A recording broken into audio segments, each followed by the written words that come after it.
I remember when I was 9, looking at this 19-year-old guy who was living with his parents, and I was thinking, this guy is so old. Why does he still depend on his parents for money, shelter, and all other basic needs like food? I thought to myself, this was the peak of adulthood. And I sort of like made a promise to myself saying, when I get to 18, I will not only be independent, I'll be taking care of my parents, taking care of other people that I need in my community.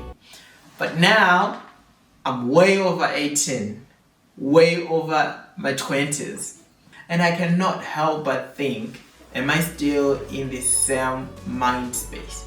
Looking at the guys who are in their 50s, 60s, and thinking that they're supposed to have this never-ending vacations in retirement, enjoying themselves, living very well, enjoying everything that there is to enjoy in life. This thought process has led me to want to talk about a very important topic, which is retirement. We are going to try and deconstruct the anatomy of a good retirement. As my mentor always says, you cannot build a house without a blueprint. We cannot have a dream and realize it if we don't know how exactly it should look like. If we're going to build a strong house, we need to start with a very strong foundation, which is the first pillar, and I believe this to be one of the most important of the 3 pillars that we're going to discuss in this video.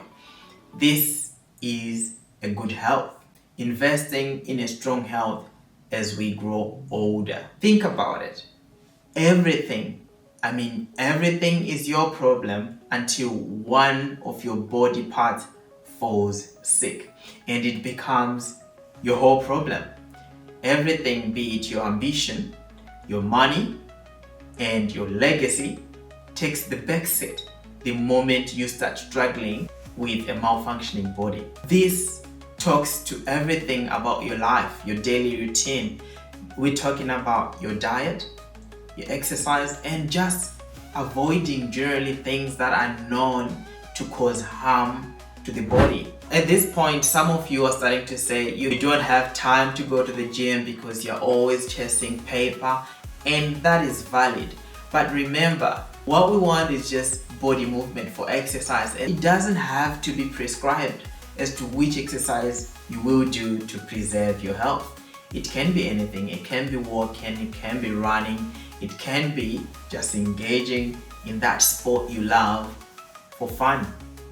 The most beautiful thing about investing in a good health as you grow older is the fact that it pays an interim dividend. Just after exercising, you feel this surge of energy, you feel fit, and you just feel this mind clarity that is good to have. At the same time, you're benefiting a good health in the long run.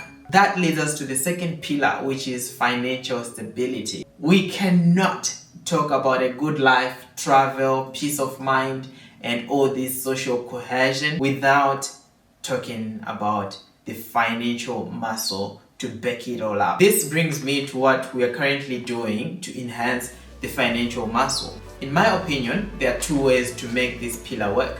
The first one is working very hard in the interim, be it starting your own company or just working for someone else, optimizing your value and getting a lot of money so that you create a surplus. The second one is making your money work for you.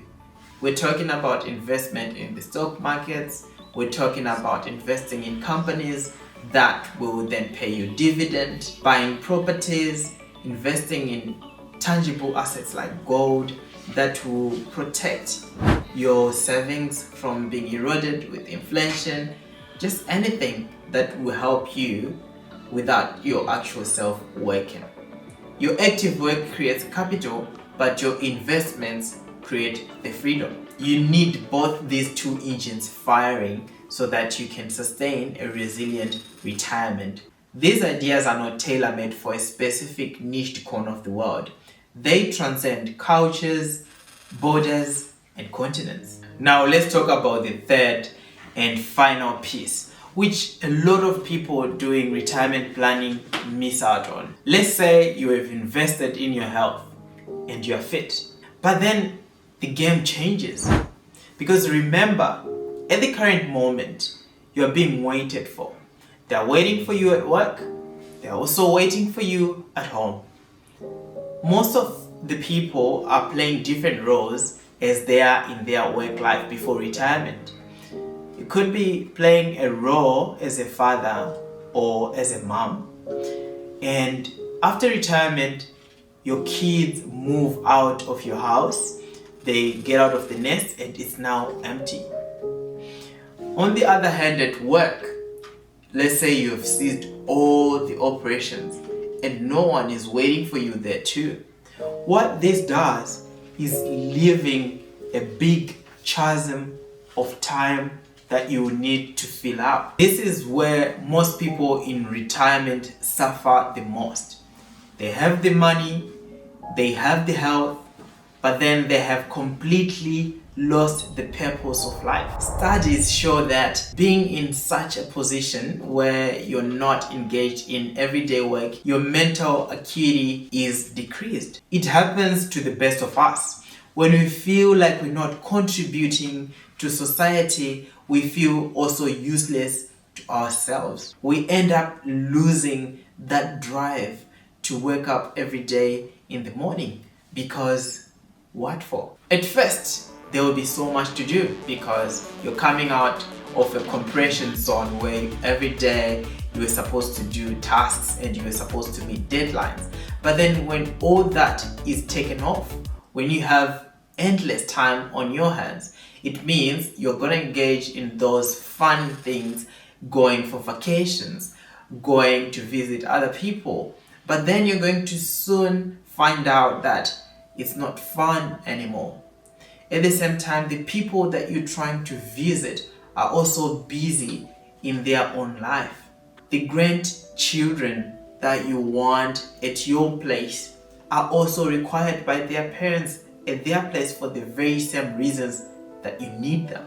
So this is a period where we need to have meticulous planning, where we need to really paint a good picture of what we want to fill this time with. One way to fill up this time is to pick up voluntary roles.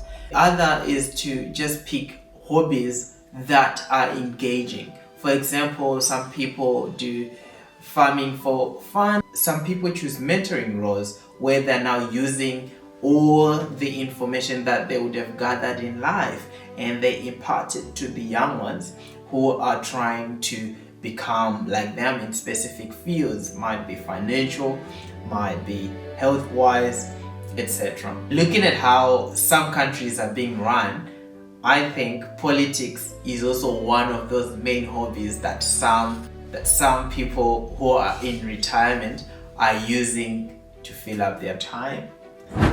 Another beautiful avenue for this pillar is spirituality. Retirement provides the quiet time and space for one to immerse themselves in spirituality. Connecting yourself to something bigger than yourself is a good way to be grounded and feel active. Thank you for watching up to this point. If this made the slightest sense to you, I promise to make other videos that might actually make more sense to you. So don't forget to subscribe, like, and comment. See you soon.